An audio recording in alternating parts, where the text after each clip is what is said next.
हो। ए सोना सेटिंग जादू जी से कॉलो। अच्छा ए सोना सेटिंग जादू जी से कॉलो, दूध पिया के मोटावा दी है। ए सोना सेटिंग जादू जी से कॉलो, दही खिया के मोटावा दी है। अच्छा अरे हाँ हो।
अगर और किसी की हुई तो इस महफिल में लाशें बिछा दूंगा, लाशें। जियो बिहार। ए सोना सेटिंग जादू जी से कॉलो, दूध पिया के मोटावा दी है।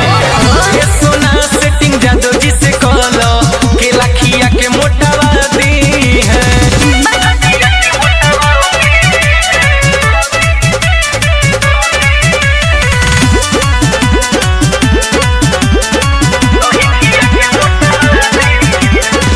अब न सुट करी सेव संतारा, नहीं सुई दवाई हो।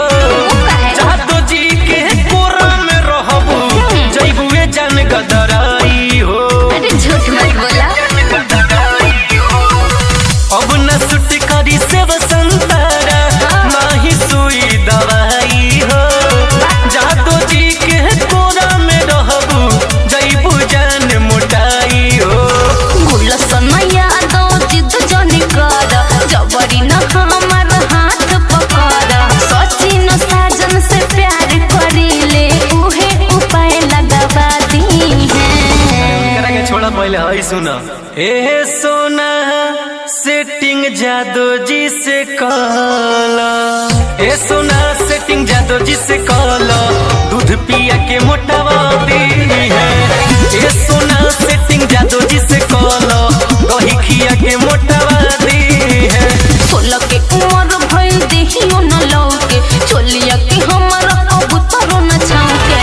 ससुर से सोया हमर डोली कहीं लौटवा दी है। अरे चिंता जान कर हो। ए सोना सेटिंग जादू जी से कॉलो। अच्छा ए सोना सेटिंग जादू जी से कॉलो, दूध पिया के मोटावा दी है। ए सोना सेटिंग जादू जी से कॉलो, दही खिया के मोटावा दी है। अरे सुनल हो।